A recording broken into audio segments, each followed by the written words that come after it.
translating it to a visual form, a film, it took many years, till about 2006 to be able to work on the script properly with my friend Jay Cox. In 1990, Martin Scorsese dropped a film that didn't just enter the gangster genre, it rewrote the entire rulebook. Goodfellas wasn't your average mob flick. It was a wild, cocaine-fueled sprint through 30 years of crime, loyalty, betrayal, and paranoia. But here's the twist. What you saw on screen wasn't even the half of it. Behind the camera, the real story was darker, stranger, and far more dangerous than most fans ever realized. The cast wasn't just acting, they were gambling with their safety. Robert De Niro made phone calls that could have landed him in federal prison. Joe Pesci recreated a mobster's real-life humiliation so perfectly that crew members weren't sure if they'd just witnessed a breakdown. Ray Liotta lived days without sleep until he was hallucinating between takes. And Lorraine Bracco, she learned details about her character from people who didn't just know Karen Hill. They lived her world. Today, we're diving into the revelations the Goodfellas cast and crew kept close for decades. What they finally admitted will make you see this masterpiece in a way you never imagined. Before it was a landmark in cinema, Goodfellas was just a book sitting on a shelf. Nicholas Pileggi's Wiseguy, published in 1985, chronicled the rise and fall of mobster Henry Hill, with a level of detail that made readers feel like they were inside the Mafia's smoke-filled backrooms. But for years, Hollywood wanted nothing to do with it. Studios thought it was too violent, too hopeless, too lacking in moral payback. Where was the hero? Where was the redemption arc? The truth was, Wiseguy didn't have one, and that was exactly why Martin Scorsese eventually picked it up. Ironically, Scorsese almost ignored the book entirely. After Mean Streets and Raging Bull, he was done with mob stories. He wanted out. But when a big studio project collapsed, he picked up Pileggi's book late one night and called the author at 2 a.m. His words? "I've been waiting for this story my entire life." Pileggi's response? "I've been waiting for your call." It was a collaboration born from desperation and destiny. But the obstacles didn't stop there. Lawyers hovered over the script, worried about lawsuits from real criminals who were still very much alive. Henry Hill, the book's subject, was under witness protection, legally forbidden to be near production. Yet he couldn't resist sneaking onto the set, watching his life play out in front of him, grinning at the chaos he'd caused. Studios tried to shut the project down. Names had to be changed, timelines blurred, composites invented. Still, the weight of truth remained, heavy enough that even Scorsese admitted he wasn't sure if he was making a movie about the mob or making one with them. When the cameras finally started rolling, the first battlefield wasn't the set, it was the casting room. Warner Brothers wanted star power. Names like Tom Cruise, Alec Baldwin, even Sean Penn were tossed around for Henry Hill. To the studio, Ray Liotta was a risk. He wasn't a household name, and executives doubted audiences would follow him into the violent spiral of Henry's life. But Scorsese saw something the suits didn't. Liotta had the ability to charm you in 1 second and terrify you in the next. That duality, the smile hiding a loaded gun, was Henry Hill. Liotta knew it too. He pursued Scorsese relentlessly, cornering him at events, pushing for an audition until the director finally gave in. When he walked into the room, Scorsese didn't see an actor. He saw Henry. De Niro and Pesci were the anchors that sealed the deal. De Niro dove into research so obsessively that he tracked down people who had known Jimmy Burke, the real-life gangster behind Jimmy Conway. He even learned the exact way Burke held a cigarette. Meanwhile, Pesci brought his own scars to the role. His Tommy DeVito was a Frankenstein of real mobsters he'd grown up around in New Jersey. Lorraine Bracco fought her own battle for Karen Hill. The temptation was to write her off as a mob wife, a background character. But Bracco insisted Karen was as complicit as Henry, even as intoxicated by the lifestyle. Scorsese gave her freedom to play Karen as sharp, stylish, and just as dangerous in her own way. The cast wasn't chosen to be glamorous. They were chosen because they looked like people you'd meet in a smoky bar at 2 a.m. Ordinary on the outside, but brimming with menace just under the skin. Some of the most unforgettable moments in Goodfellas never existed on the page. They were born out of raw improvisation, chaos carefully orchestrated by Scorsese. Take the funny house scene. 2 words. That's all it took to terrify audiences for generations. But here's the truth. It was never scripted. Joe Pesci shared a story from his past about once calling a real mobster funny. The man didn't laugh. He stared at him, deadly serious, and in that silence, Pesci thought his life might be over. Scorsese knew instantly, that's the scene. He let Pesci and Liotta improvise the exchange without warning the other actors at the table. Their nervous laughter, the looks of genuine unease, 100% real. That method became Scorsese's secret weapon. Before filming, he'd whisper different directions to different actors, contradictory instructions. Ray Liotta would be told to stay calm, while Lorraine Bracco would be told to push harder.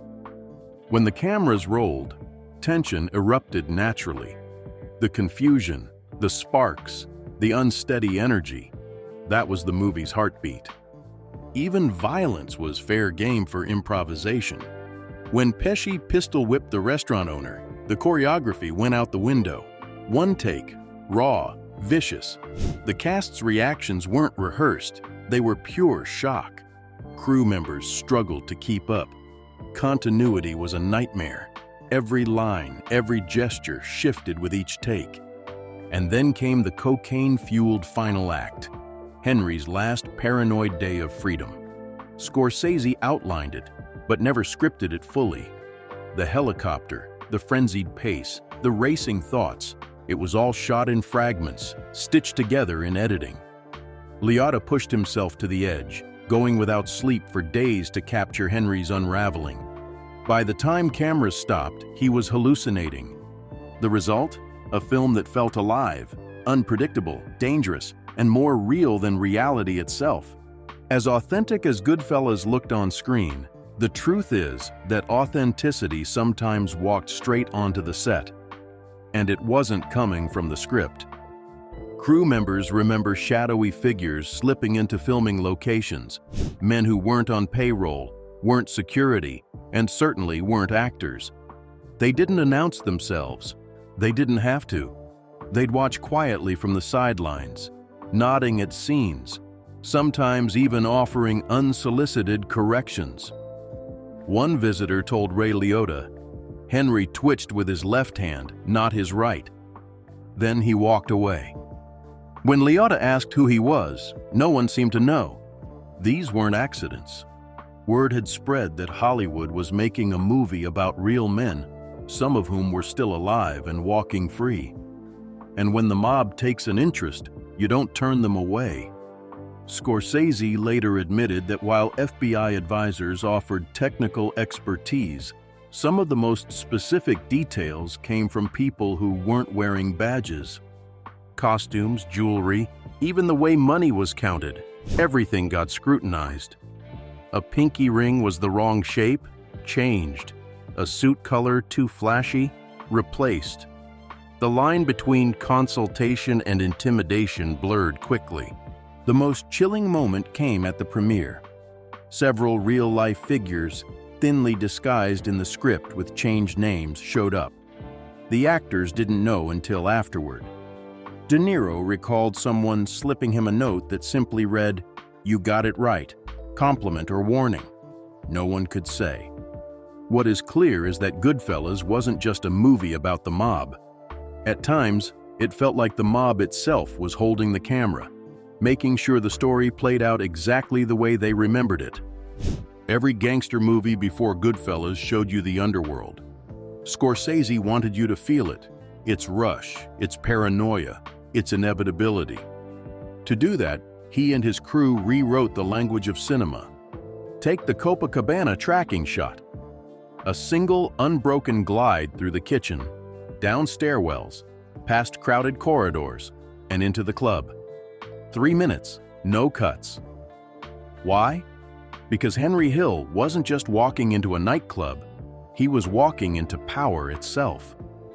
The world opened up before him, rules bending to his presence. Behind the camera, though, it was a nightmare. Dozens of moving parts had to synchronize perfectly. Doors opening, waiters crossing, tables resetting. 15 takes failed before the 16th finally captured lightning in a bottle. Then there's Henry's last day of freedom, the paranoia sequence. The editing rhythm itself becomes a drug. Cuts accelerate, sounds overlap, scenes bleed into one another. Scorsese used what he called audio flash-forwards, snippets of dialogue you hear seconds before they happen on screen. It mimicked the fractured thoughts of a man who hadn't slept in days, hunted by helicopters both real and imagined. Music wasn't just background, it was narration. Scorsese filled the film with wall-to-wall tracks, each needle drop functioning as commentary. When Donovan's Atlantis swells over a brutal beating, the contradiction between melody and violence becomes its own unsettling truth. Even small technical choices mattered. Freeze frames captured the adrenaline spikes of Henry's world, the moments when time itself seemed to stop. And the aspect ratio, tighter than widescreen, created a sense of claustrophobia. These men lived in gilded cages, not open horizons. The innovations didn't just serve spectacle, they placed the audience inside Henry Hill's skin. For 2.5 hours, you weren't just watching his life, you were living it, heartbeat by heartbeat. If Goodfellas looked authentic, it's because the performances refused to hide behind Hollywood polish. These weren't actors chasing sympathy, they were embodying people who lived without it. Ray Liotta approached Henry Hill without judgment. He didn't soften him or play him as secretly good. Instead, Liotta tapped into Henry's charm, the intoxicating high of status and money, and showed how it masked a void of conscience. That honesty was unsettling. Audiences wanted to believe Henry wrestled with guilt. He never did. That was the point. Joe Pesci's Tommy DeVito remains one of the most terrifying characters in cinema, precisely because he was unpredictable. Pesci never let fellow actors know what he'd do. Sometimes he whispered, sometimes he exploded with volcanic rage. That volatility made everyone around him genuinely nervous, and the camera caught every flicker of fear. His Oscar win wasn't for playing violent. It was for making violence feel random, inevitable, and deeply personal. Robert De Niro, meanwhile, weaponized stillness. His Jimmy Conway rarely raised his voice, but the menace radiated from the smallest gestures, the way he folded bills, the way his eyes scanned a room, the calculated pause before a smile. De Niro studied real gangsters down to their cigarette flicks, and it showed. Lorraine Bracco shattered expectations of the mob wife archetype. She refused to play Karen Hill as a victim. Instead, Karen was a co-conspirator, enthralled by the power, seduced by the danger, complicit in the crimes. Bracco's performance was so layered that Scorsese often let her improvise Karen's moral complexity into scenes. Together, the cast formed an ecosystem. No one fought for a big moment. Instead, they created a living, breathing underworld where charm, fear, and betrayal coexisted in every frame. When Goodfellas hit theaters in 1990, it wasn't just a critical success, it was a shockwave. The box office numbers were solid, but the cultural impact? That was seismic. Almost overnight, Scorsese's kinetic style and unapologetic storytelling became the blueprint for modern crime dramas. The influence is everywhere. The Sopranos borrowed its DNA directly, blending the domestic with the deadly, showing gangsters not as mythic icons, but as flawed, insecure humans. Tarantino's Pulp Fiction took Scorsese's non-linear narrative, pop music needle drops, and ironic tone and ran wild with them.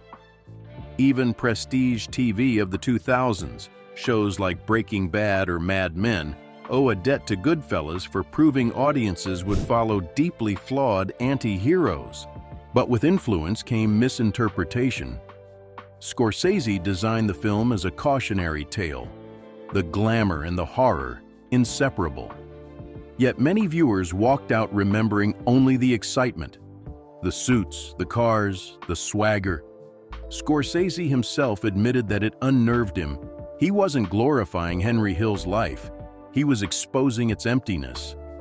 Still, some fans saw fantasy where Scorsese had intended warning. For the cast, the legacy was double-edged. Liotta found himself typecast.